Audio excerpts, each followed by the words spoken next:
বন্ধুরা কেমন আছেন সবাই? আশা করি সবাই ভালো আছেন। আজকের ভিডিওতে আমরা আপনাদেরকে নিয়ে যাব এশিয়া মহাদেশে এক আলোচিত, সমালোচিত আর উন্নয়নের সুপ্রাচীন দেশ হংকং ভ্রমণে।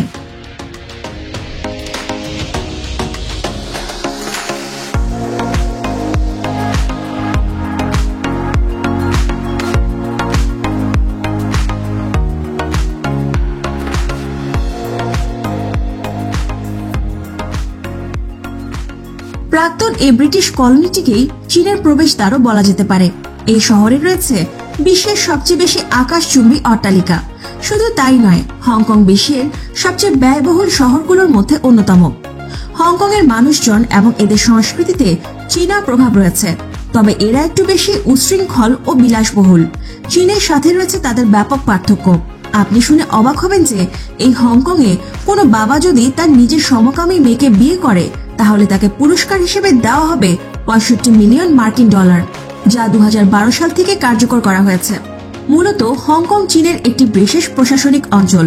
হংকংকে আধিকারিকভাবে বলা হয় হংকং স্পেশাল অ্যারোলস রয়্যাল administration region of the People's Republic of China. Hong Kong এর আয়তন হচ্ছে ২৭৭৭ বর্গ কিলোমিটার। চীনের দক্ষিণাঞ্চলে অবস্থিত এই হংকং এ প্রায় ৭৪,৫০,০০০ মানুষের বসবাস। বিশ্বের ধনী দেশগুলোর কথা যদি বলা হয়, তাহলে তার মধ্যে হংকং অন্যতম।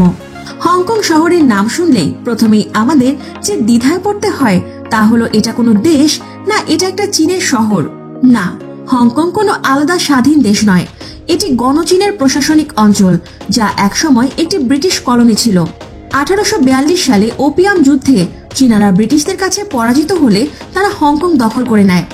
তারপর ১৯৯৭ সালে ব্রিটিশ সরকার চীনের কাছে হংকং ফিরিয়ে দেয়। তবে এক দেশে দুই নীতির ফলে বেশিরভাগ ক্ষেত্রে দেশটি স্বায়ত্তশাসন এবং সরকার ব্যবস্থা সহ নানান রাজনৈতিক সুবিধা ভোগ করে, যা স্বতন্ত্র রাষ্ট্রের মতোই।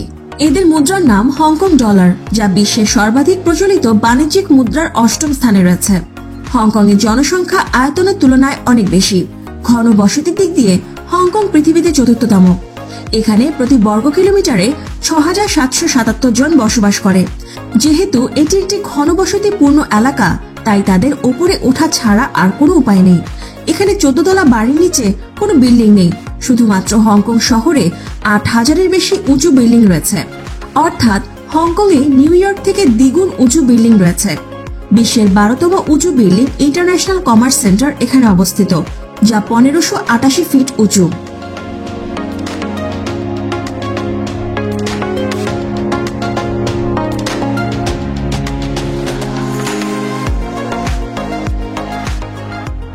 বিশ্বের সবচেয়ে ব্যস্ত ১০টি এয়ারপোর্টের মধ্যে একটি হলো হংকং ইন্টারন্যাশনাল এয়ারপোর্ট।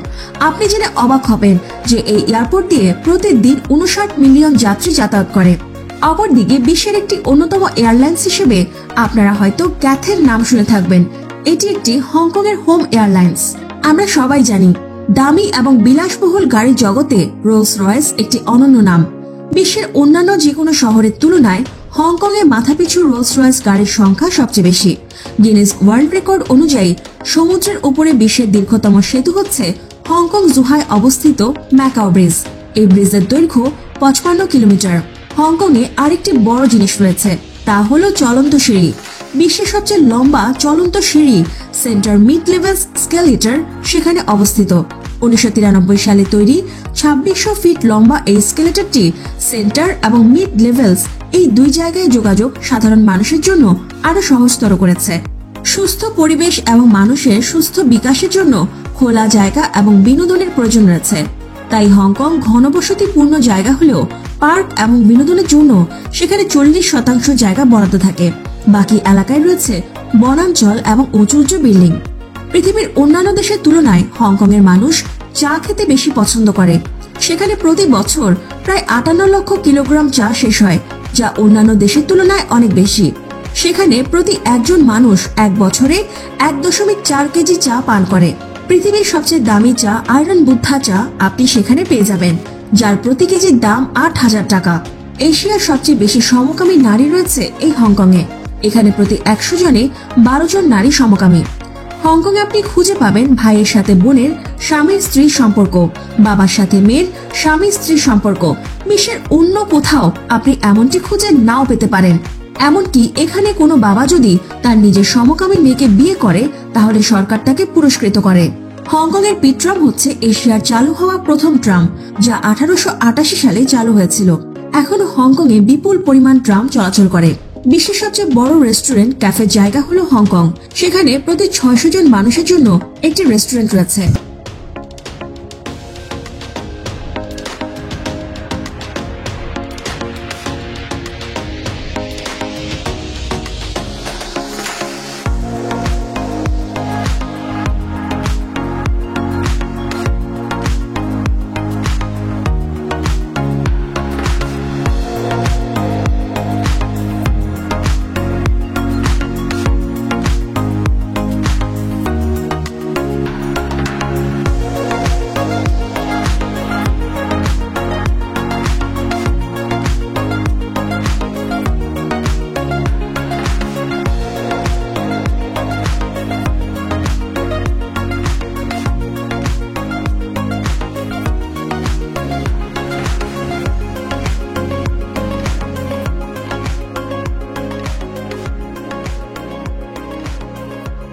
তো বন্ধুরা, কেমন লাগলো আমাদের আজকের ভিডিওটি তা অবশ্যই কমেন্ট করে জানাবেন।